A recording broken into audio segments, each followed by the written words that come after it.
What's up guys, welcome back to the channel. Today we're going to drive this 2025 Ram 2500 Laramie with the AEV Prospector XL package. Now I did a full review on this truck, so if you want to see more about the upgrades, be sure to check out the video I put at the end. But today let's see how it rides. You guys know this truck has a 342 rear and this truck's lifted with 40s, and it also has basically a camper on top. How's all this going to affect performance and fuel economy? One thing that's pretty cool about this truck is the closest thing you can get to an exotic pickup. Having the big tires and just this lift and the big wide stance, it really does make this truck set apart. I actually was able to borrow one of these trucks for a weekend at Larry H. Miller, and I will admit it was really hard to give the truck back. But yes, what I did here, you guys got to thank my friends over at Banks. I actually can show you the RPMs with this truck using this guy here. So I'll probably will just stick it. Hopefully you guys will see it. Actually, there you go. You guys can see the RPMs. I'll do my best to kind of hold it right there for you.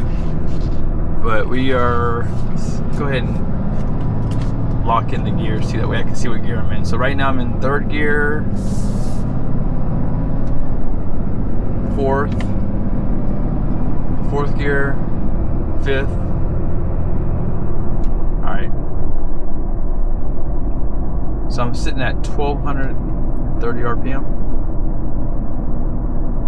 You guys see the speed on here too. Actually the speed is, well, I'm sure they recalibrate this, actually, never mind. So that's going to all be done. I also have the density altitude on there. That's the 54 or 5520. It's kind of changing here and there. But that's the density altitude. So it's 61 degrees outside. Intake air temp is 104. Boost pressure's on there. So yeah, hopefully we can kind of get an idea of this 40-inch tire and how it affects, you know, the RPM we're on the highway. Now, this truck having the new Cummins and 8-speed configuration, every 3/4 ton now has high output. In the past, and I don't know why the dealer or even AEV, why they use just the 2500s.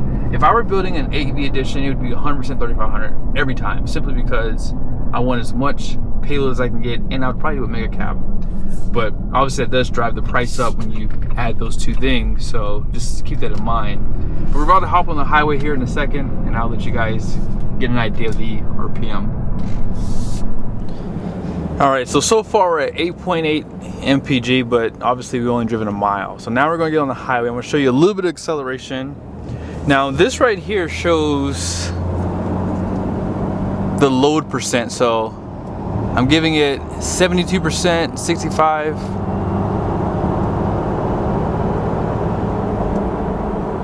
You know, the truck doesn't feel like it's hesitating. It doesn't feel like it's sluggish. It doesn't even feel like it has 40-inch tires on it. Let's go ahead and, I'm going 57. Right, let's go ahead and get over. Get over one more time. Wide open throttle. That 8-speed is no joke. Holy moly. So at this speed, hopefully you guys can hear the tires.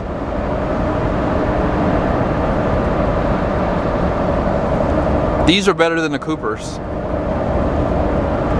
Now you guys see the steering. Oh man, so it does have some pretty bad sway, but that's not a shocker with a lifted truck on 40s. I mean, you're not going around a racetrack with this thing, obviously, but you know, I'm probably hearing a little bit of noise from that camper and that really that cab back there.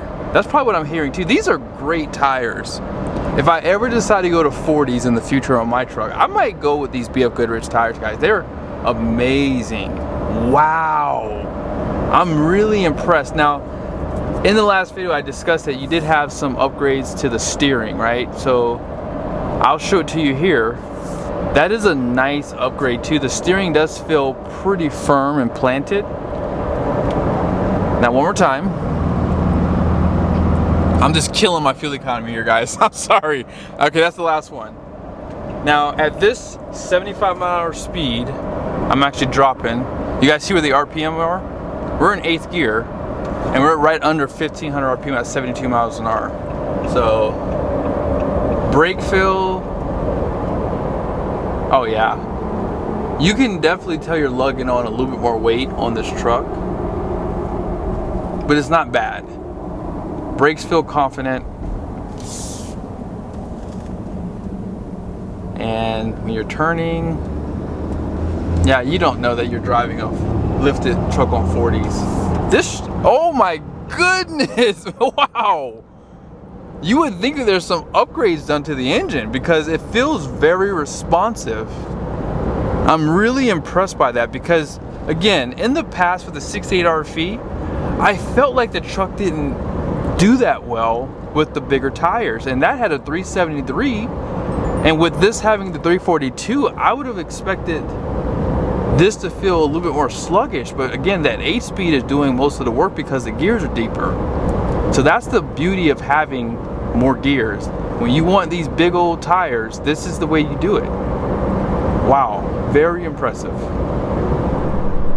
Now here's one negative with this truck. I think I would skip the tire carrier. I would almost want to mount that on the back of the truck. I think that it being right in the glass here, you really can't see around it. I mean, if you use the mirror, you can kind of see, but I feel like if you put it out back, you might have better visibility. And it maybe not, but I think I would prefer it to be back there. I still would want a spare tire for sure. Or maybe I would just mount it, you know, just down. That might be an option too. But yeah, the truck feels very stable. And it's a little windy today too. It's not super windy, it's probably like 20-mile-an-hour winds. SRAM don't care though. I'm really impressed. I'm gonna go a little bit further down too, by the way, since I was kind of giving it the juice.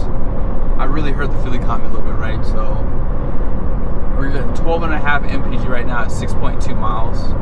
Now you're gonna have a little bit of resistance with that cab on here, right? So, you know, I would venture to say with the wind, with that, I mean, you're probably gonna reduce your Filigree by like 20%, I would say. Now the 40s, obviously, that's gonna affect Filigree too.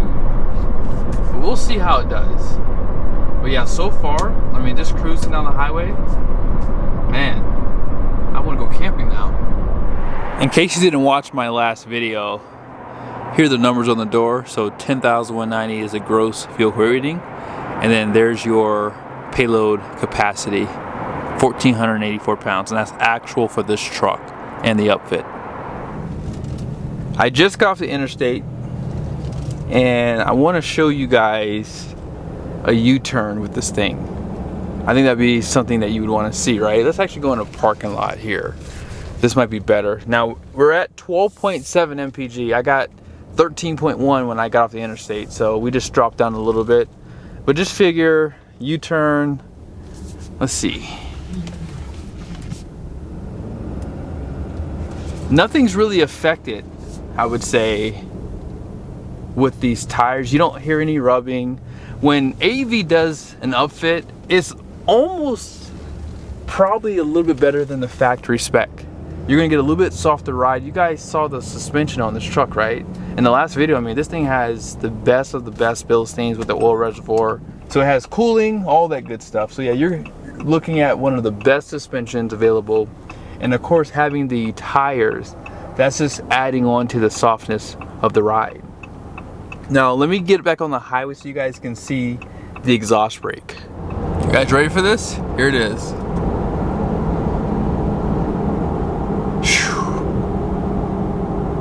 That is insane. I mean, you guys see the RPMs, right? And it's still a lot of exhaust braking happening. Yeah, this is a really nice build. If you're looking for just a cool truck to own, you do go camping, you want it all done, this is really a nice setup. I'm really impressed by this truck. I was really expecting it to be a little too much. Now you could probably hear the wind going this way. This is a headwind right here. But yeah, overall, I'm impressed. Like, I really think that this is a nice truck to have. Now, I probably would skip the cab personally. Like, I probably would skip the camper package for this, but for me, I just think that having a truck like this is really cool. I mean, it still has some capability. Now, again, as I said earlier, I would definitely like to see these trucks built on a 3500 platform, but apart from that, great truck. All right, here we go. 30, 60,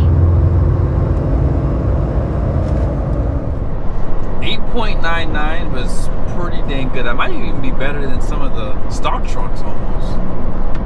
Now, here we are. Let's go ahead and get up to 80 miles an hour. Did you guys even notice the responsiveness of the shifts too? Like, as soon as I hit it, I feel like I had the boost and it was just going. And now this truck does start in second gear, so just keep that in mind. So right now I'm going 70, and come on, there we go.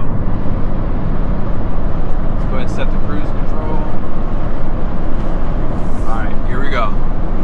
So you hear the wind? It's bad. We're in a headwind again. We're in 7th gear. There it is. So we're just under 1600 RPM.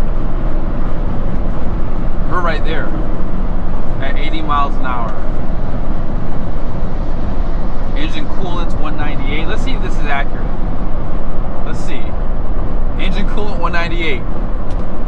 Engine transmission's at 160. I mean, we've been driving now for how long? Almost 30 minutes.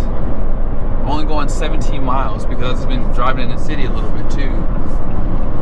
I love the fact that you can adjust these mirrors too, top and bottom, just right here on the door. Love that, because I had to fine tune both of them because they were way off for me.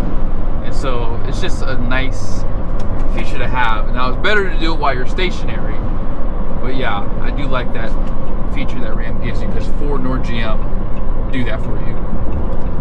But yeah, we should be back here in about 5 minutes, and I'll show you guys where we end off at for the fuel economy. At 17.5 miles, we're at 13.4 mpg. Just pulled back in, 18.9 miles driven, 13.9 mpg, almost 30 minutes driving time. Now, you know we have to check this rear diff, right? We gotta see how hot it is. So we are at, man, not bad, 108, 110. Let's check the front one. I'm getting like 59 degrees on that front diff cover. And then on the tires, 97 degrees. Max 97.7. And under the hood,